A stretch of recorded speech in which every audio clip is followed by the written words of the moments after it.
Good day, good evening, good morning, wherever you are. Wherever you are listening to me, this is Dibia Wangu Chendo saying welcome to today's program. Our topic for today is about the eyes of the gods. The eyes of the gods, who are they? When we talk about the eyes of the gods, we are talking about the Dibia. The Dibia are the mystic mediators between the human world and the spirit world. Most times they act as healers, teachers, diviners, advisors of people in the community. They are usually consulted at the shrine of a community. In most communities they have a deity. So most of these dibias are custodians. They are the ones who are in charge, who take care of this deity. Dibia is a compound of the word di. Di means can be a professional, a master, a husband. And obia. Obia can mean doctoring, sciences. The Dibias are believed to be destined for spiritual work. The Dibia sees the spiritual world at any time and interprets what messages being sent and sees the spiritual problems of the living people. They are given the power by the spirit world to identify any alusi, any deity by name, and the possible ways of placating, negotiating with the deity. Dibia are thought to be revealed to possess the power over one of three elements, namely water, fire, earth, wind. Dibia whose sole elements are vegetation can go on to become herbalists by their supposed instinctual knowledge of the health benefits of certain plants that are uh, around us. Well, we have a Dibia who can work with all kinds of elements. But there is a distinct and astounding one they usually have. For example, a Dibia who has a fire element can handle fire without being burned, even during their initiation. And also, the Dibia that has a dominant water element would not drown during the initiation. A Dibia can partially enter the spirit world and communicate by rubbing nzu on one half of their face. So, this is a brief definition about a Dibia from the early 20th century, whose tool of practice include bell and a miniature Ikenga figure, akpụkpọ. So, let me still continue to explain more about the word Dibia.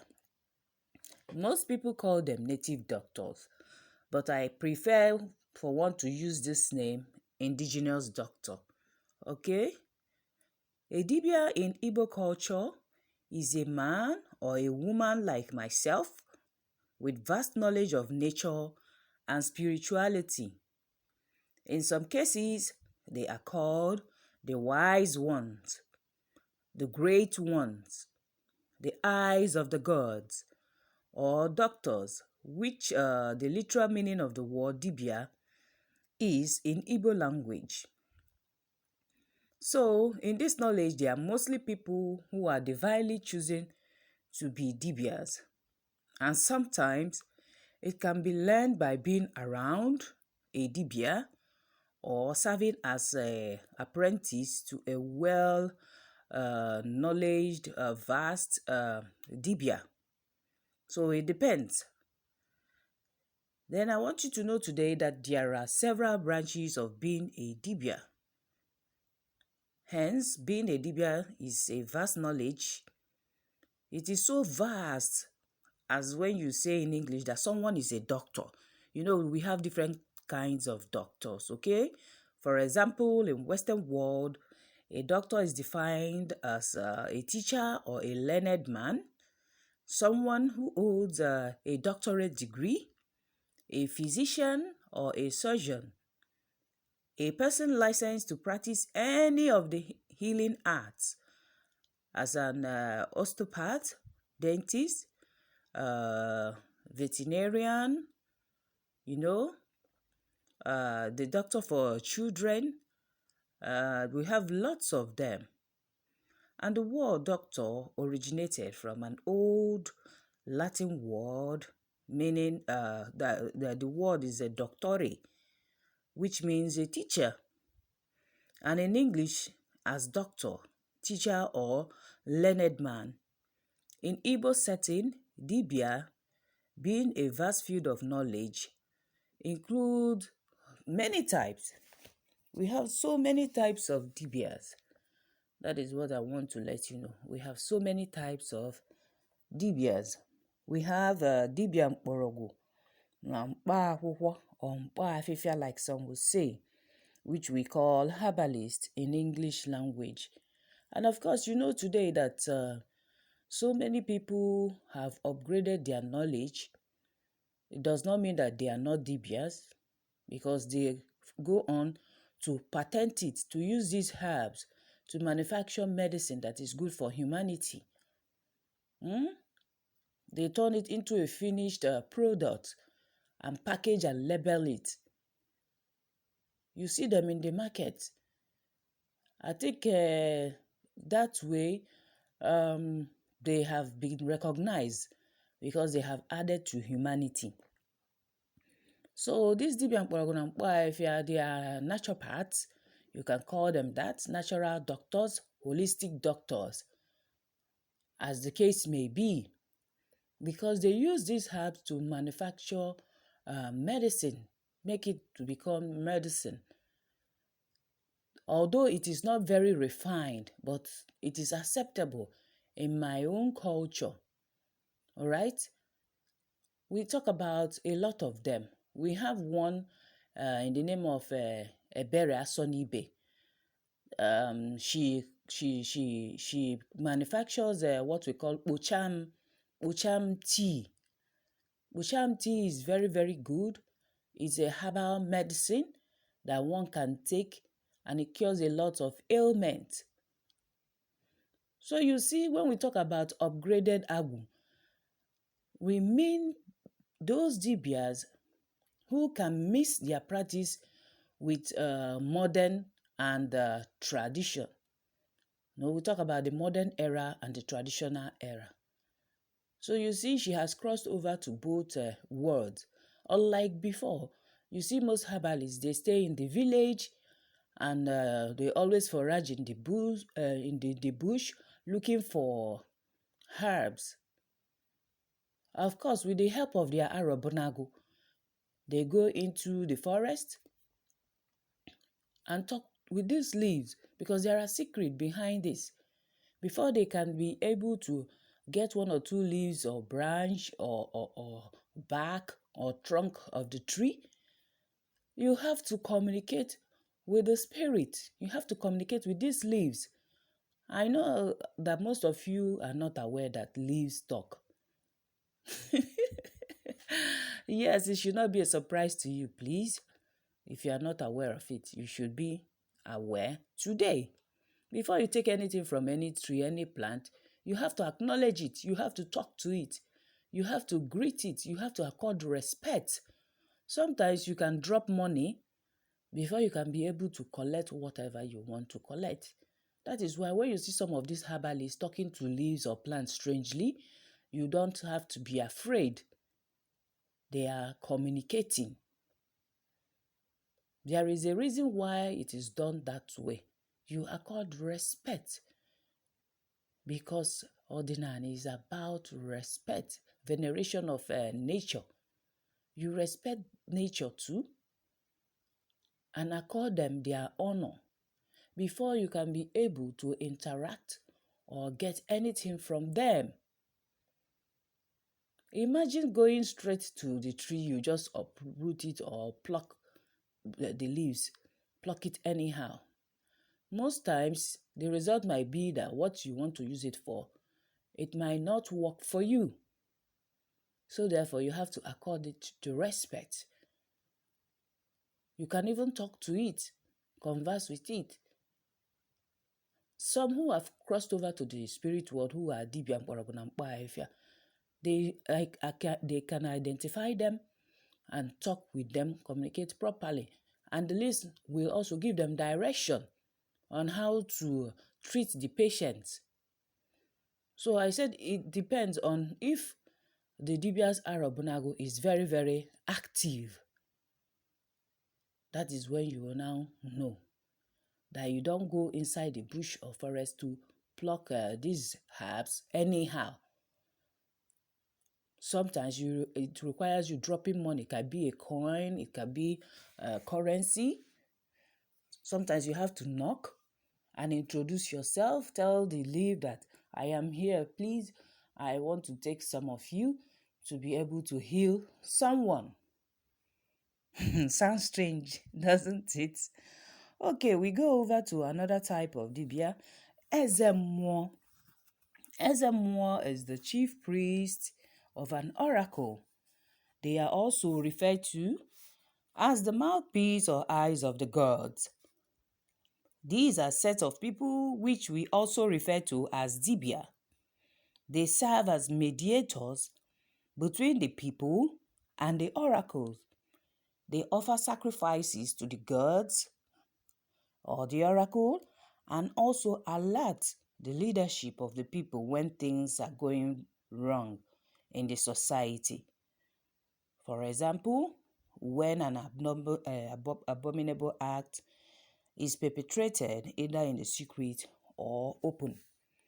Let me use our Ofufe, Umuayom, as an example because I am from Oka in Anambra State. We have Obundichi, and the deity there is called Ofufe. Ofufe Umuayom, Ofufe Ndichie, Ofufe Okpando. So you see, we have an Ezemwo who takes care of that Obu Ndichie, where we have Ofufe, the deity. So it is he that mediates between Ofufe and people who need Ofufe. More especially, people from Umayom and other villages, they are free to come if they want to do anything for their ancestors, their departed ones, the Ndichie. It is there at the Obu Ndichie that the Ezemwo will help them communicate with their ancestors, telling them that their children have come and they are going to prepare in so days' time to come and honor them. So they will fix the date. It might be on a 4-day, it might be on a K-day, depending on when the Ezemwo gives them appointment to come and do their thing. Maybe they want to do Iloma Ndichie, or they want to appease their Ndichie. Maybe there is nowhere to do that, or Ofufe is summoning them for them to come and pay homage, because most of the Ndichie are there at Ofufe Umayom. So for one to be a chief priest, it is not an easy task. For the ones who want to do better, they always have to live a good life, a sacred life, a holy life. Ịma na-eme ife mpịtọ isi na-ebu Ezemwo aka ji ọfọ. Ị na-apịtọ yalị isi n'enu nwaanyị nke a elitu oligoro n'enu nke a. No, it doesn't work that way. You see, because most people think that ordinary is where they perpetrate evil, where they condone abomination and all sorts of rubbish. It is not so. If you are really into ordinary, there are tenets for you to observe. These tenets tenant, you have to keep it. You don't steal, you don't kill, commit incest, or sleep with another man's wife. You must be able to recognize who your reincarnator is. You must be able to know and be in good terms with your spiritual guides, starting from your ndichie, your ancestors, your chi, ndị otu, ndị etobi gị, your spiritual spouse, okay? Your alụsị itself, your ndị mmiri, your deity, a whole lot of them. If you have a spiritual animal, yes, you have to be in good terms with all of them. You have to keep the ntọala and the nsọala of your community, of where you are from. Because some communities, they forbid something that when you go to the other community, it is acceptable. So that is why most times when I talk, I tell people, kindly go to your village, go to your community, and find out how things are done. For it not to be that you are copying taboo from someone else, and when you go to your village and display it, many people will shout and scream, "Oh, what a sacrilege!" That is why I give this advice. It is not as if the Dibia is pushing you away. No. The Dibia is not pushing you away. The Dibia wants you to connect back to your roots. Ordinary is about restoration, transformation, and also promotion of your culture and tradition. Now, many people don't know there are differences between Omenani and Ordinani. Omenani is just about culture, the people's way of life, the way they eat, drink, dress, their music, folklore, and all sorts of, all types of their aspect of their culture. While Ordinary is the spiritual aspect. Ordinary is all about spirituality. Your indigenous belief, indigenous way and way of venerating nature. It has to do with nature, veneration of nature, according respect, according honor to the your spiritual guides. So this is the difference between the two, because most times people confuse it. When they say Ordinary, maybe the person means Omenani. So know the difference between the two so that you don't get confused. Omenani is simply about your culture, while Ordinary is about tradition, your spirituality, the spiritual aspect of your culture that has to do with veneration of nature. So, whoever you are, be you an Ezemmụọ, a chief priest of an oracle, you have to be just. Ị ga-ejide ogu n'ọfọ. Ị ma na-eme ife mpịtọ. Ị ma na-asị asị. Ị ma na-ezu ori. Ị ma na-agwọ ọgwụ. There are deities who forbid that. You should know. And Ofufe Umuayom is one of such deity. Ị ga-ejide ogu n'ọfọ. Justice and equity. Ada agwọlụ ya ọgwụ, or else you have problem. So most of you, ignorantly, you think that Ezemmụọ is the same as a dibia akajiofo. Ezemmụọ is just the chief priest. It's just there to serve the community's deity. In case there are things that needs to be done on behalf of the village, on behalf of that community, he is just there. And Ezemmụọ might not have the spiritual ability of Igba Afa. Cannot do divination for you. All is there for is to authorize, to put stamp of that's offer. Tiere gị offer, ọ ihe ọ nọ ebe ahụ eme. Let me use my dialect so that you understand me better. There are some spiritual works or spiritual rituals or that you want to carry out. It is the Ezemmụọ that will present it before the deity, because he's the one that takes care of that deity for a particular village or a particular town Or you understand? Akajofo Obodo. For example, we have Imoka. Imoka has a chief priest that attends to her, sorry. So she's a female deity. Whereas there are also other Dibias that assist the Ezemwo. And these Dibias, they have their versatility. They can be Dibia Mborogunampa, if you do Dibia Mbwafa. I hope I've made it clear. So we go over to number 3, Dibia Oummiri. Dibia Oummiri is the mediator between the water goddess and man.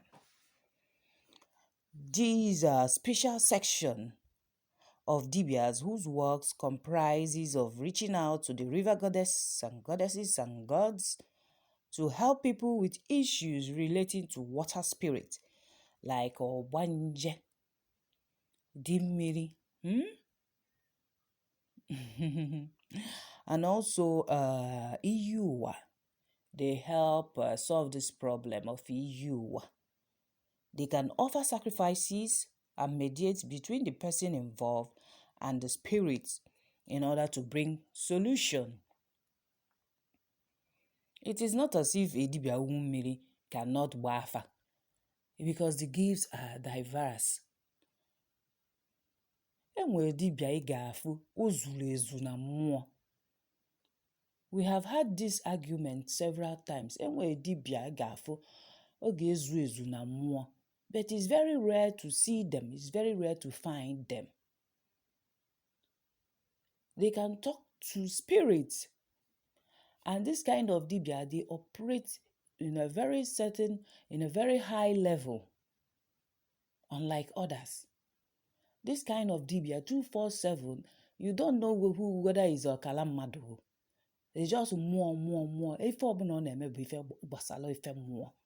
always moved spiritually. When you see this type of dibias, all right? So it doesn't mean that dibia onye Oummiri cannot wafa for you, cannot give you herbs. Because most times people are confused. They think when you mention Dibia Oummiri, everything that have to do with them is all about water. Nowhere else. So I want to ask this question today. Do you know that there is land inside the water? You know amakwana mmiri. Where did life start? Do you know that herbs are inside the water? Or let me say inside the river. Because most times people engage in blind arguments without knowing the truth. So I want to tell you the truth today. When you are talking about Dibia Oummiri, the one that is a specialist in marine works, Oummiri, they are versatile. They can be diviners, they can be healers. They can be empaths, they can be teachers. They teach too. Yes. Because after having all this knowledge spiritually and you don't give it out physically, then there is the problem. That lies the problem. Because today I always say, let us balance both worlds. You have to give out the knowledge. You don't go with it. You don't die with it. Else you have not made any meaningful impact on humanity. You have not transcended that knowledge to someone else who is going to take after you. That is why you see most times people who have called to serve do not know, because their forebears are no more alive to teach them, to direct them. You see those people having problem, identity crisis.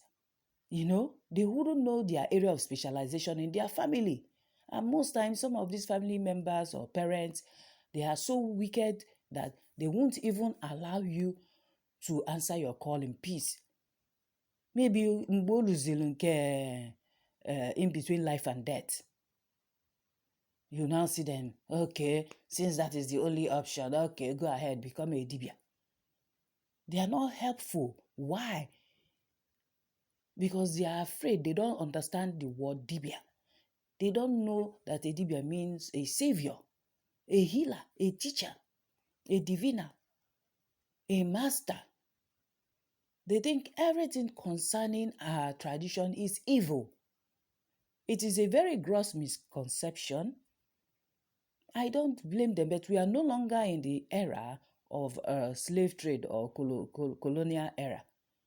All the information you need is out there on the internet.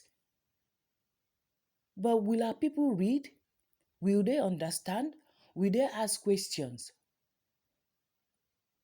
So it behoves one to reach to a level of consciousness before being able to dispute some certain things.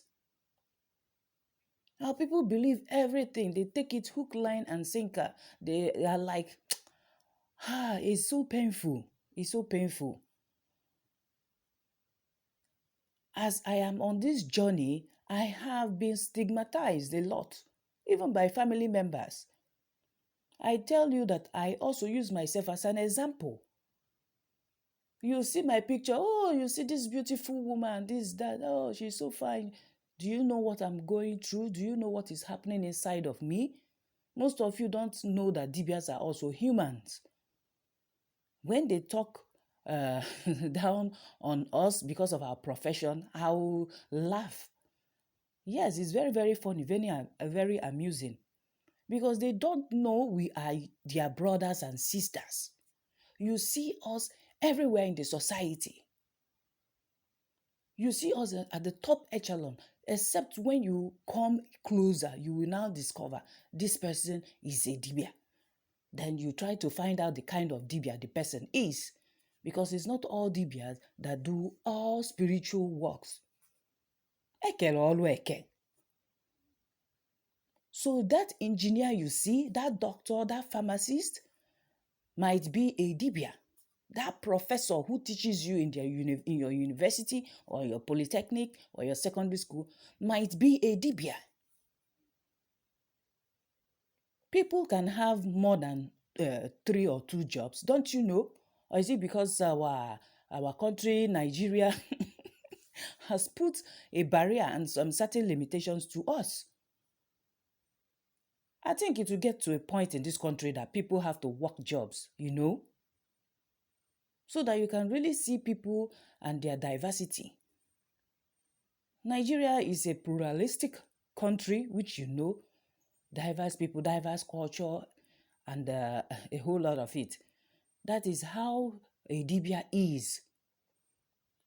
Except for the one whose call is strictly mandated to keep staying in the shrine and have no other job aside that dibiaism, aside that herbalism, aside that divination that the person is called to do. You see us everywhere. We are owners of businesses, right? I want you to know the truth today so that you stop being scared. That your best friend who you like a lot, maybe appears sophisticated or whatever, do you really know the person?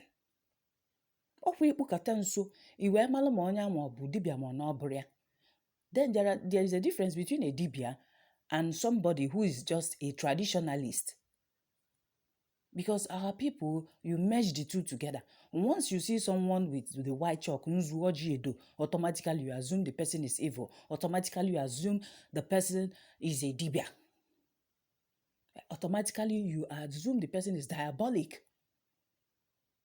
When you see someone with Ojinzu Edo, that person is honoring their real and indigenous spirituality. I don't want to use the word religion because it's not organized. So there is always this diversity, that multiplication.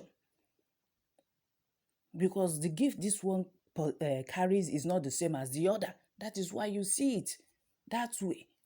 It's not like organized religion. Spirituality is an individual thing. It's personal.